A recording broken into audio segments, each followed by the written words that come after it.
Next up, we've got a shorter topic about T-App suffers major data breach exposing sensitive information.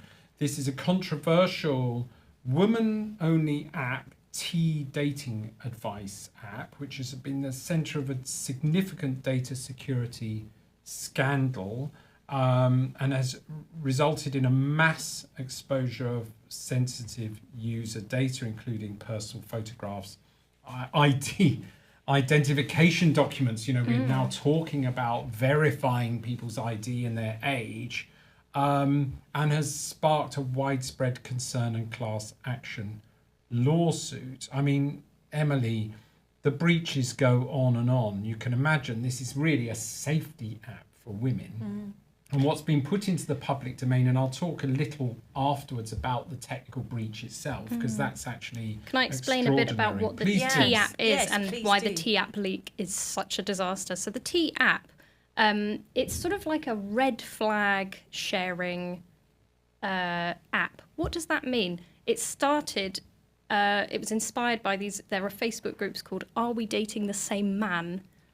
Kind of funny in concept, where it's like you share a picture of your new boyfriend. Are we dating the same man? And 4 women go, yes, watch out for that guy. It's a bit of a kind of like a warning system. In the global signal exchange, we've actually heard stories through the Global Anti-Scam Alliance of terrible stories of women being scammed by a lover who's met them online and actually spent time living with them.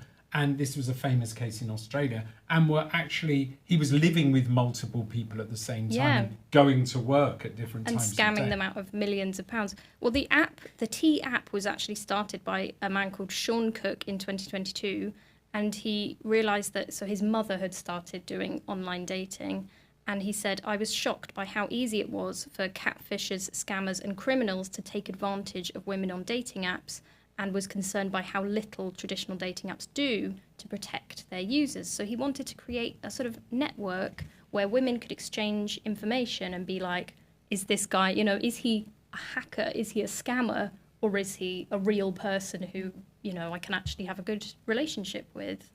But I think it was really interesting earlier when we were talking about the Online Safety Act, you saying, well, what happens if, we have people's very personal, identity documents and verification documents being made public, and unfortunately that is what has happened. Emily, isn't this an example of the potential pitfalls of rushing into online dating, online verification technology? 72,000 images, including 13,000 selfies and photo IDs. So women holding their photo ID. 1.1 million private messages between the app users, and made it possible to identify real-world identities of women or men that they're concerned about, who may be completely innocent men, and they're just we agree with the whole principle of signal sharing worries, sharing concerns amongst vulnerable even if groups, it turns out to be fine. From what Alice is saying, this sounds like an incredibly needed and interesting and nurturing type of environment. But then the cybersecurity aspects are really troubling here. And yes, I think we're all making links back to the UK Online Safety Act here, and the calls that I've been hearing for 20 years about mandatory know your customer, mandatory identification and verification, and faced with these new burdens and turnover-based fines, companies are going, I don't want to do that, and they're shoving it to other companies.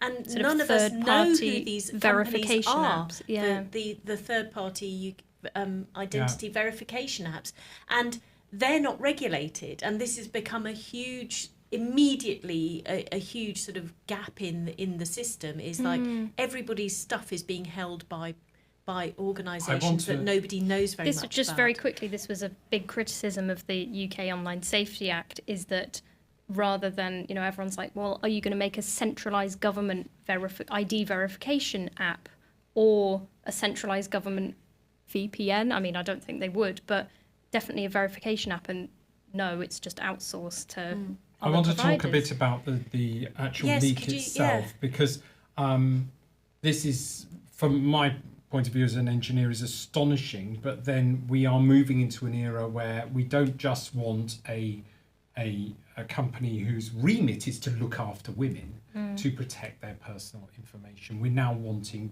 porn marketers to protect people's personal information. What happened was they've got what's called a Firebase, which is a storage device in the cloud, a bucket where you can put documents into, was not protected by any form of identification. So it was like an open storage for people to go and help themselves, as though you were going into a Google Drive or a Dropbox folder that's public and can get personal data from. They also had an open AI system where API. API system, application program interface, which robotic by queries using language like JSON scripts can actually deliver services via not just directly via web pages, but any authenticated user could access that. So just any consumer of the T app product could go in there and exploit a flaw in the API to gain direct access to messages between users. And their whole culture of vibe coding was relying upon AI generated code without any kind of security reviews. And the problem, folks, with generating code by AI, it's really good for sort of boilerplate and stubbing out, but don't use it as your final code. You know, it needs to be reviewed and thought about, because it can introduce significant vulnerabilities.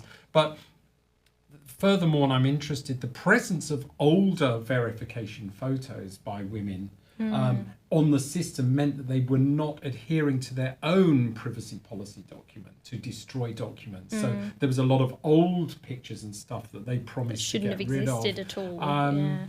So, questions for the audience. Doesn't the T app leak raise concerns about the reality of online verification in practice? Yeah, and also I'd like to ask people for their views on, is it our fault that we're sending on our personal information, pictures of our passports, to companies and people we hardly know? It doesn't sound great, Luz, the T-app hack, the tech side. Well, and I hope they survive as a service for women.